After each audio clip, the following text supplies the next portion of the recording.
दोस्तों साथियों, ये इंटरनेशनल एक मैटर है और भारत से जुड़ा हुआ है और ज़्यादातर हमारे लोग नहीं जानते हैं। हम तो जानते थे, लेकिन कभी-कभी ये क्वांटिटी हम भूल जाते थे। तो दोस्तों साथियों, आपको हम बताते चलें। और ये बात जो है, राहुल गांधी ने बड़ी बेबाकी के साथ इस मुद्दे को उठाया, क्योंकि चाइना भी 37-27% का टैरिफ लगा रहा है। अब इंडिया कितने परसेंट टैरिफ लगाएगा वो अलग बातें हैं। तो ये उद्योग धंधों पर तो असर पड़ना ही पड़ना है। दूसरी बात यह है कि चाइना के पास 4,000 वर्ग किलोमीटर जमीन चाइना के कब्जे में है। और राहुल गांधी ने कहा कि यह जमीन हमारी है, हमें इसमें मिलनी चाहिए, यानी देश को मिलनी चाहिए। और राहुल गांधी की इस बात को हम पूरी तरह से स्वीकार करते हैं कि वो 4,000 किलोमीटर जो जमीन चाइना के कब्जे में है वो हमें मिलनी चाहिए। और दोस्तों साथियों, और बता दें, अभी हमारे विदेश सचिव जो हैं वो चाइना के जो विदेशी राजदूत थे उनको मिल करके केक काट रहे होंगे। उस पर उन्होंने कमेंट कसा। उन्होंने कहा जो गलवा में हमारे वीर शहीद जवान हो गए थे उनकी क्या वो आप मना रहे हो, खुशियां मना रहे हो केक काट करके। और कहा कि प्रधानमंत्री और राष्ट्रपति जी ने जो है चाइना को लेटर लिखा। ये बात हमको जो है चाइना के राजदूत से मालूम होगी। अब ऊपर की पारदर्शिता क्या है, क्या हमें नहीं मालूम कि अगर प्रधानमंत्री या राष्ट्रपति अगर किसी देश को जो है लेटर लिखते हैं तो विपक्षी पार्टियों को अवगत कराना चाहिए या नहीं कराना चाहिए, हमें नहीं मालूम है। और अगर ये विपक्षी राजनेता हैं, प्रमुख राजनेता हैं, तो इनको अवगत कराना जरूरी है। और दो चार बातें कहीं और इसके बाद हम और थोड़ा सा दो शब्दों में राहुल गांधी के विषय में बताना चाहते हैं, जो कि इस बात को लेकर के आप जो है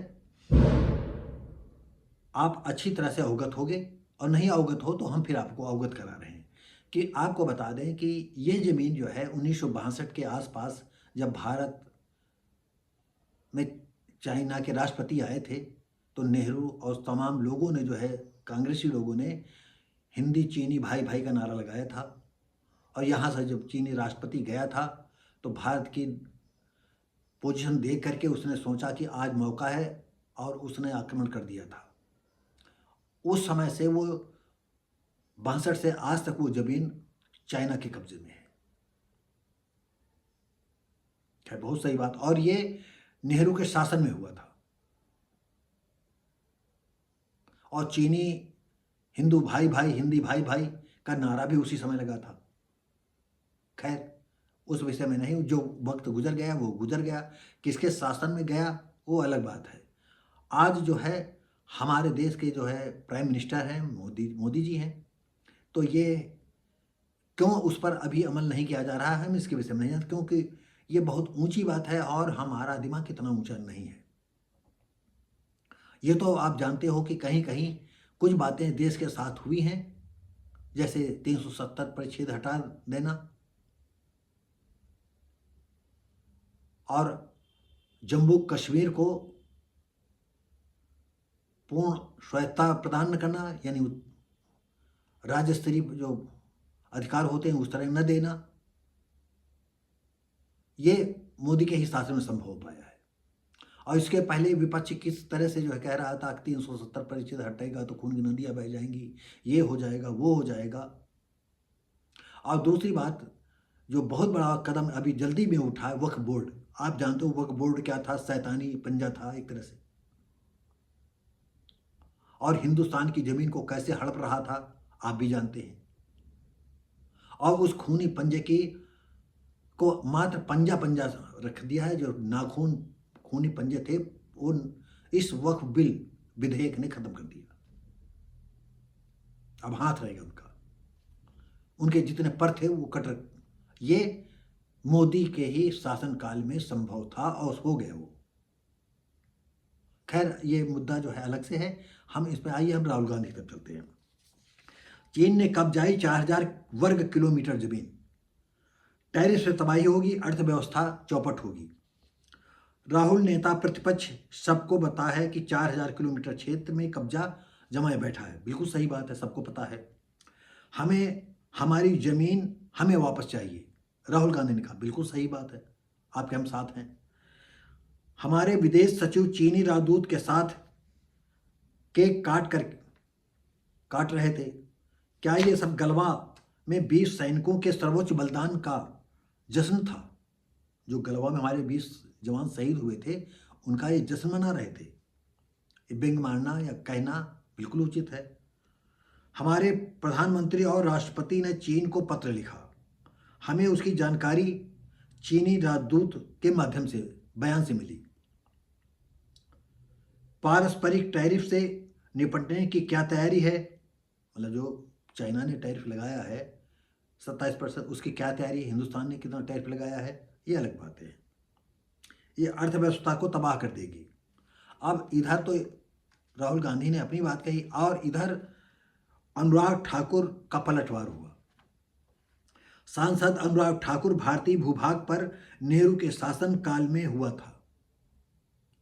खैर ये भी सही बात, अभी हम पहले भी बता चुके कि जब राष्ट्रपति चाइना के आए हुए थे तो उनको भारत ने पूरा सम्मान दिया था और हर अपने देश की जो गुप्त बातें थी उससे भी शेयर की गई थी, अपनी फौज फाटा के विषय में कि हमारा मिलिट्री में कितना पावर है, हमारे पास कौन कौन से अस्त्र हैं, शस्त्र हैं और हमारी आगे रणनीति क्या है।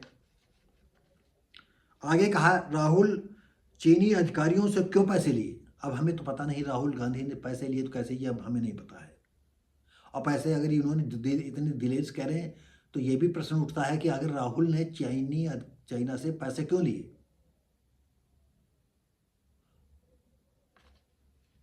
इसी कांग्रेस ने नारा दिया था हिंदी चीनी भाई भाई, हम आपको पहले बता चुके हैं। तो ये कुछ बातें हैं, ये छोटा वीडियो है और सार्थक वीडियो है, लेकिन हम यहाँ पर मोदी जी की बात करेंगे कि मोदी जी जो है 4000 वर्ग किलोमीटर जमीन के विषय में क्या सोच रहे हैं। तो जब इतने बड़े बड़े उन्होंने कदम उठा दिए जिसकी कोई कल्पना नहीं कर सकता था, तो उसके सामने ये छोटी चीज़ है।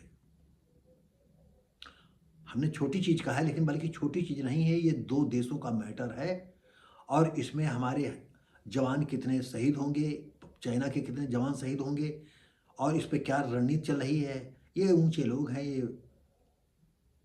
प्राइम मिनिस्टर जाने, हमारे सुरक्षा मंत्री जाने, हमारे देश के और नेता जाने कि इसमें उनकी क्या कार्रवाई है। इस विषय में हम कोई कमेंट या कुछ नहीं कर, लेकिन उम्मीद यह है कि यहाँ इस बात को लेकर के जो देश में जितना कुछ किया है मोदी जी ने, उस हिसाब से बस इतने कहेंगे कि नहीं। एक बात और,